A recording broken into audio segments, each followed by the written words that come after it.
Please stay tuned after this short break when we also answer the question, what is the fastest thing a Formula One car can do? Think about it. We'll be right back.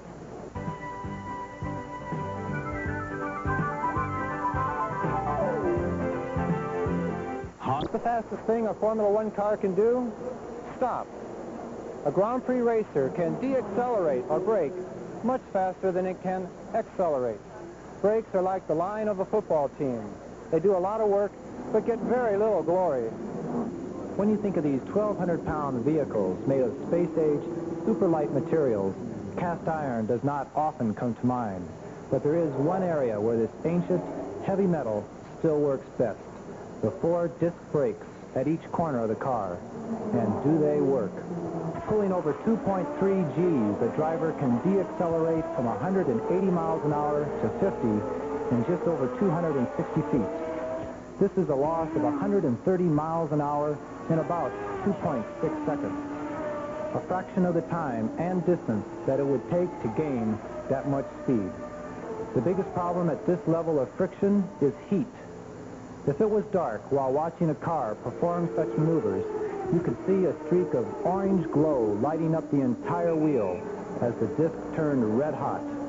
On-track operating temperatures reach 1,600 degrees Fahrenheit, and a full set of extra hard pads disappear in only 200 miles.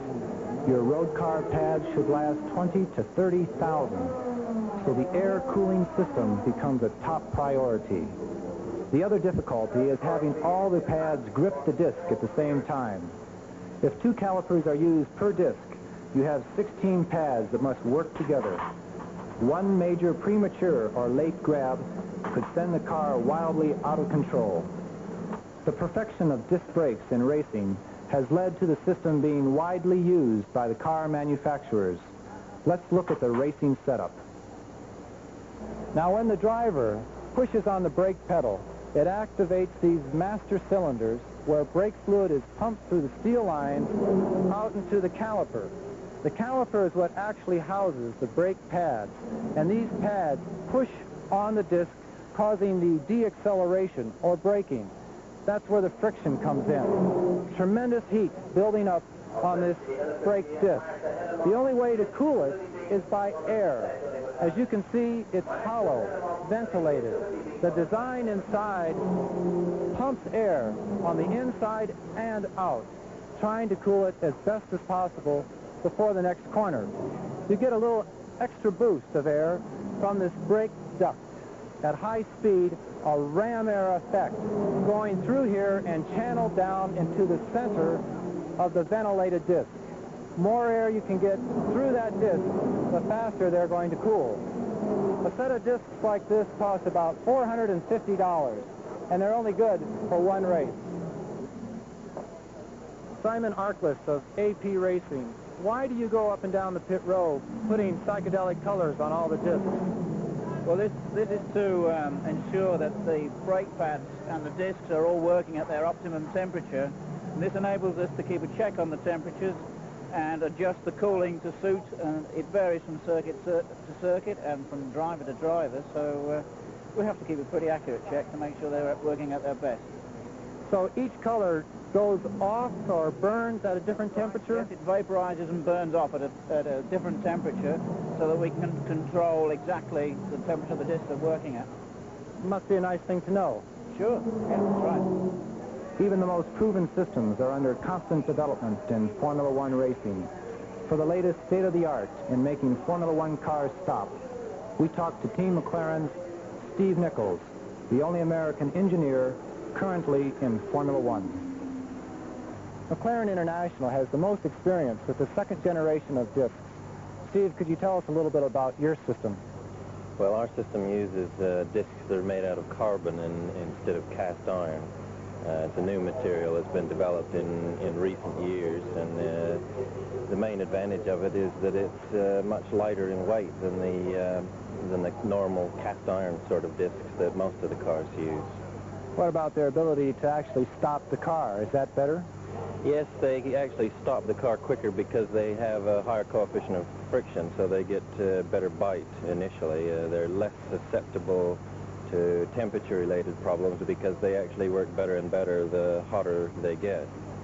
These brakes work, operating temperature out on the track is maybe 700 degrees centigrade, where a cast iron brake operates maybe 450 to 550 degrees centigrade.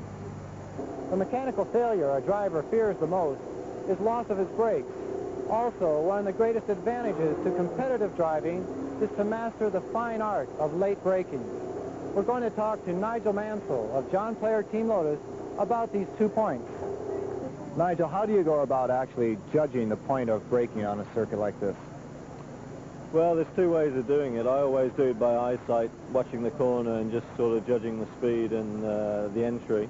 And there's another way of sort of having markers on the side of the circuit, which is sometimes good, except when you come back the next day they've moved or they've disappeared or whatever.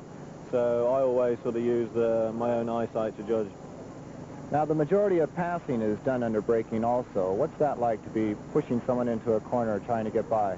Well, it depends who they are. It can be pretty hairy, or you can, have a very good maneuver, and it can be very satisfying when you get past.